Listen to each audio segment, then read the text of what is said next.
स्वागत है आप सभी का एक और हमारे नई वीडियो में। और लास्ट तक की वीडियो में हमने चैप्टर नंबर 7 तक की बात कर लिया था और इस वीडियो में हम चैप्टर 8 की बात करेंगे, ठीक है।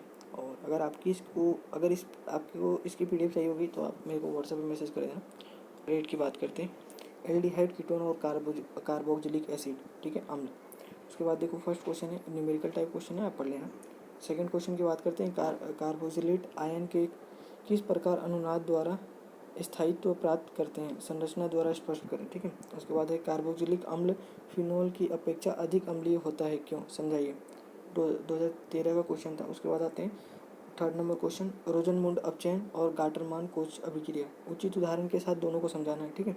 और रोजनमुंड अभिक्रिया है, बहुत इंपॉर्टेंट है। देखो 2022, 23 और 15, ठीक है, 3 साल पूछ रखा है। और 2014 4 बार पूछ रखा है, ठीक है। उसके बाद आते हैं क्वेश्चन नंबर 4, उचित उदाहरण के साथ निम्न को समझाइए। क्लीमेंसन अपचयन और स्टीफन अभिक्रिया, ठीक है, 2014 में पूछ रखा है। और उसके बाद आते हैं क्वेश्चन नंबर 5 की, रोजनमुंड अपचयन पर टिप्पणी लिखिए, ठीक है। सेम क्वेश्चन अपन ने ऊपर डिस्कस किया था। उसके बाद सेकंड बी पार्ट आप पढ़ लेना। सी पार्ट में पढ़ दे रहा हूँ, कार्बोक्सिलेट आयन की अनुनादीय संरचना बनाई, ऊपर भी पूछ रखा था। वोल्फ क्रिस्टल अपचयन, अगेन इंपॉर्टेंट टॉपिक, ठीक है। ये बी पार्ट आप पढ़ लेना, सी पार्ट भी आप पढ़ लेना। 7 की बात करते हैं, टोलन परीक्षण के किस समूह को अपचयन, और टोलन अभिक्रिया बहुत इंपॉर्टेंट है, ठीक है, आप एक बार देख लेना। और एल्डोल अभिक्रिया भी, उसके बाद ये आप पढ़ लेना बाकी क्वेश्चन, ठीक है। क्लीमेंसन अपचयन एवं वोल्फ क्रिस्टल अपचयन में कोई दो अंतर लिखिए, ठीक है, ये भी इंपॉर्टेंट क्वेश्चन है। इसमें से बहुत सारे इंपॉर्टेंट क्वेश्चन बनते हैं, ठीक है। और इसमें से क्वेश्चन भी खूब सारे पूछे जाते हैं हर साल। क्वेश्चन नंबर 8 अगेन आप पढ़ लेना। और क्वेश्चन नंबर 9 की बात करते हैं, ये भी आप पढ़ लेना, छोटा सा क्वेश्चन, ठीक है। 10 यू कैन रीड 11, ठीक है। 12 क्वेश्चन की बात करते हैं, एसीटोन का रासायनिक सूत्र एवं आईयूपीएसी नाम लिखिए, ठीक है। एसीटोन अगेन एक इंपॉर्टेंट टर्म है, इसको आप याद रखना। निम्नलिखित यौगिक को नाभिक स्नेही प्रतिस्थापन क्रियाओं के प्रतिक्रियाशीलता के घटते क्रम में व्यवस्थित कीजिए, ठीक है।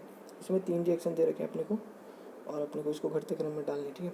उसके बाद प्रीन की बात करते हैं, ऑक्जेलिक अम्ल का संरचना सूत्र लिखिए, ठीक है। एल्डोल संघनन की अभिक्रिया को समझाइए, ठीक है। उसके बाद आते हैं 16 नंबर क्वेश्चन, डाईएथिल कीटोन का संरचना सूत्र लिखिए। और कोल्बे वैद्युत अपघटन की अभिक्रिया को समझाइए, ठीक है। क्वेश्चन नंबर 70 की बात करते हैं, अगेन एक इक्वेशन दे रखी है, आप उसको देख लेना।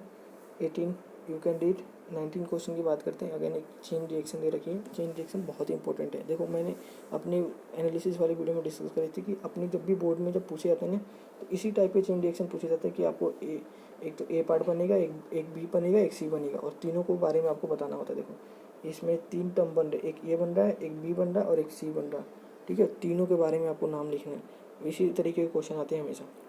उसके बाद आते हैं 20 नंबर क्वेश्चन, आप पढ़ लेना।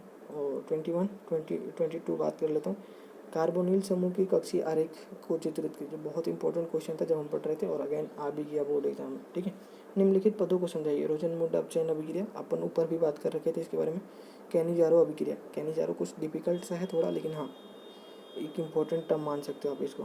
नाभिक रागी योजक अभिक्रिया में कार्बोनिल कार्बन का नाभिक रागी आक्रमण से बचे चतुष्फलकीय मध्यवर्ती को चित्रित कीजिए, ठीक है। अगेन एक और 2 इक्वेशन दे रखी हैं चेन रिएक्शन टाइप की, और एक्स और वाई का आपको पता करना है उसके बारे में, ठीक है। उसका आईयूपीएसी नाम लिखना। गाटरमान कोक अभिक्रिया पर टिप्पणी लिखिए। Again Gattermann Coke important term है, 2024 में रिपीट हो सकता है, 23 में पूछ रखा है फिर भी, ठीक है। और उसके बाद लास्ट क्वेश्चन की बात करते हैं, इसमें भी वही है, चेन रिएक्शन दे रखे हैं। उसके बाद रोजनमुंड अपचयन अभिक्रिया पूछ रखा है। और देखो रोजनमुंड अपचयन अभिक्रिया की बात करते हैं, कंटिन्यू 14 में पूछ रखा है, 15 में भी पूछा, उसके बाद 22 और 23 अगेन रिपीटेड, ठीक है। तो आप कह सकते हो कि इसमें से पीवाईक्यू में से बहुत सारे क्वेश्चन हर साल रिपीट होते हैं ना, ठीक है। उसके बाद ये टॉपिक अपना खत्म हो गया चैप्टर, ठीक है। नेक्स्ट चैप्टर अपन डिस्कस करेंगे, चैप्टर नंबर 9। तब तक आपको मिलते हैं अगली वीडियो में, तब तक के लिए बाय। अगर आपको इसकी पीडीएफ चाहिए होगी आप हमें व्हाट्सएप पे मैसेज कर सकते हो, ठीक है। तब तक के लिए मिलते हैं, बाय।